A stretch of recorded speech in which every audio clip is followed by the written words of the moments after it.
just watched a small, unassuming film called Backyard Village from Iceland, and I thought it might lend a little different sort of feel to Dad After Dark. There's for sure a dad in this film, and there's a daughter in this film, but it's not his daughter, and he is not her dad. And I think as the film went on, I began to understand that maybe that was part of the point, part of the story here.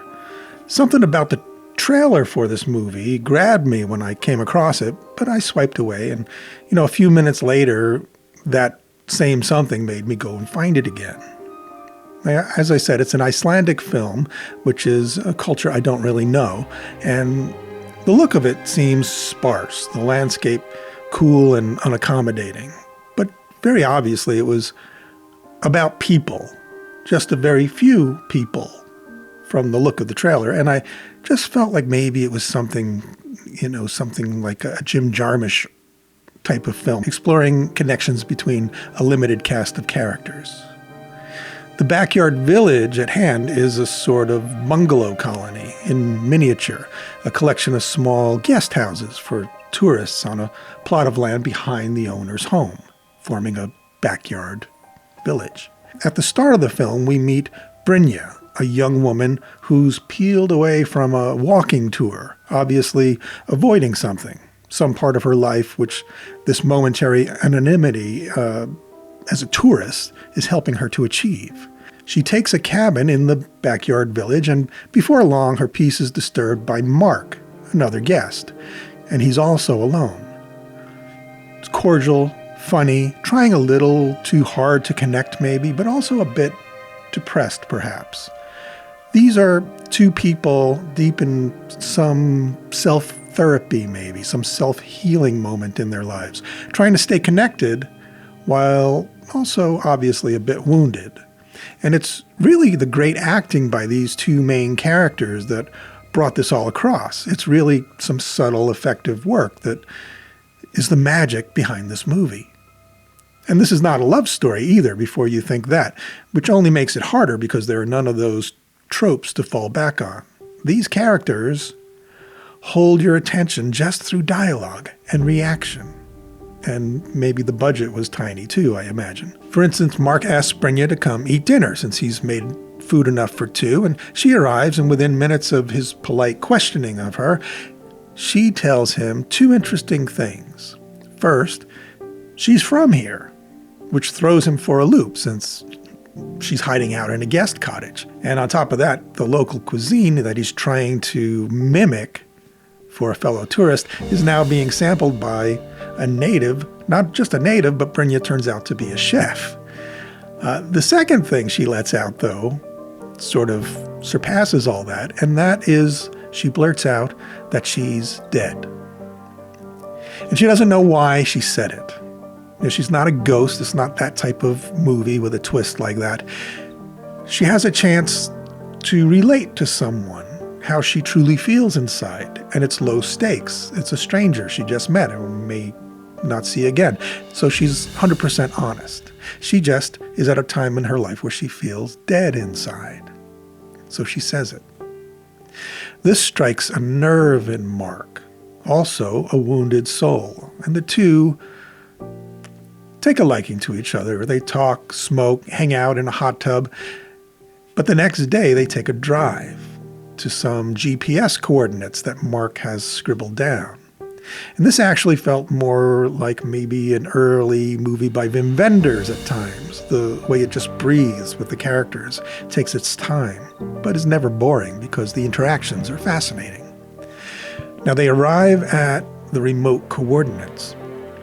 And we're at a breaking point here with our trust of this film. And I guess this is a spoiler. There's your warning. The fear for a woman alone in this remote place they arrive at, in a snowstorm, that Mark is maybe going to hurt her is palpable. He's got a slight sinister edge to him. And I think maybe it's no coincidence he's played by Tim Plester, who's played some roles where he's a little unpredictable. I understand he personified that sort of feeling in his role on Game of Thrones, which, sorry to say, I never saw. But he has that feeling. So, but correct me on that. Regardless of any of that, though, He has an offbeat sense to him, and it was easy to imagine Brynja being in real trouble should she trust him a little too far. But turns out, I did mention this, right? He's not a murderer. He's a distraught father on a pilgrimage to where he lost his son.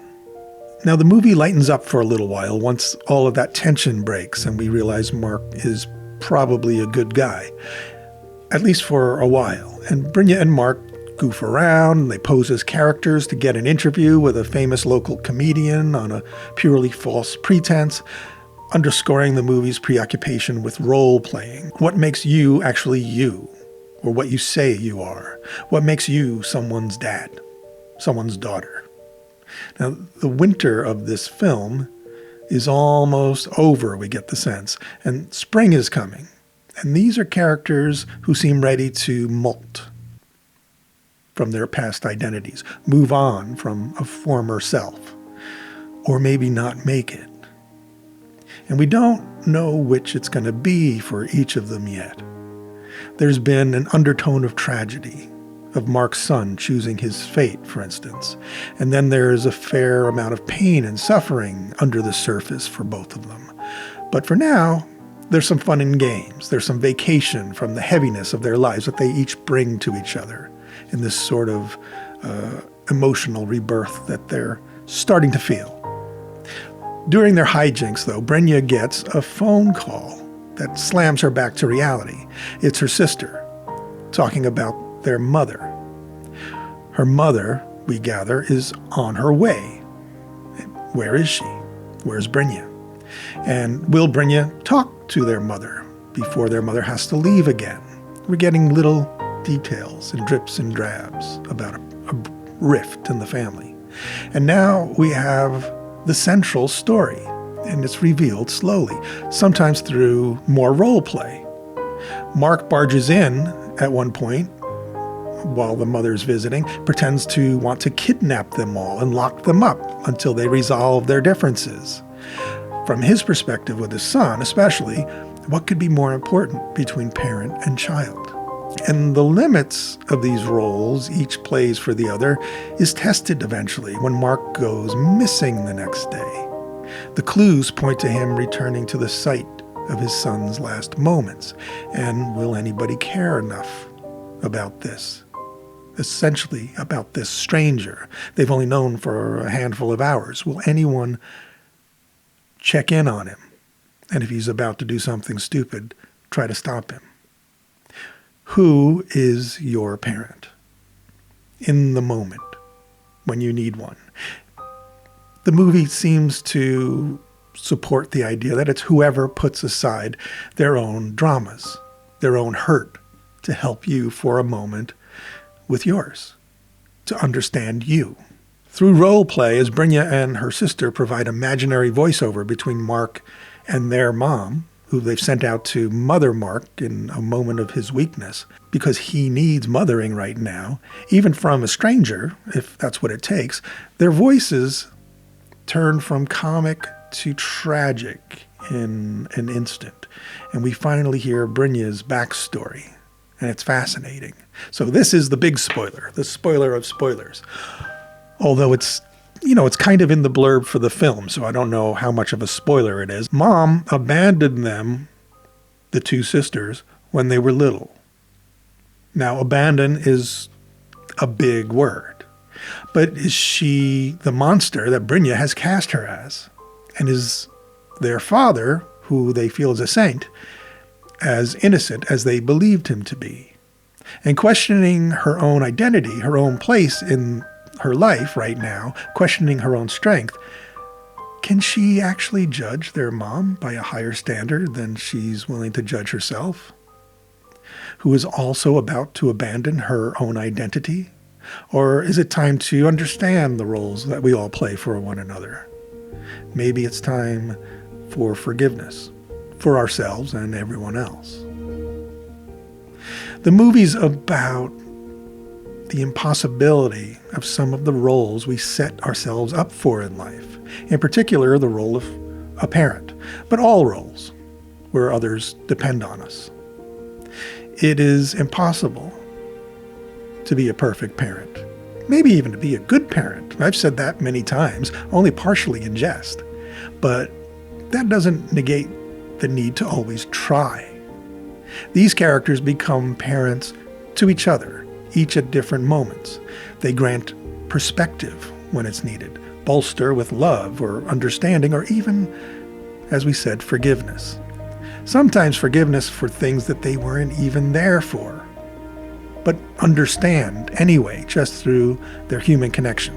It becomes about filling in the gaps for each other left by other people doing imperfect jobs at being there, which is really how we all do that job, imperfectly. And this movie understands that. Brynja starts out saying, "I'm dead." But then in the end, Brynja she's rejuvenated. She was a chef. Now she takes a job growing food instead. She makes her life less complicated, working through her grief while shedding guilt and the complications of her former identity.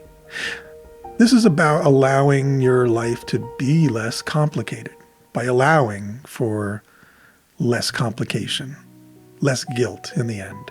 Where Brynja felt abandoned by her parent and full of hurt, Mark becomes kind of her mirror. He felt abandoned by his son, feels equally damaged.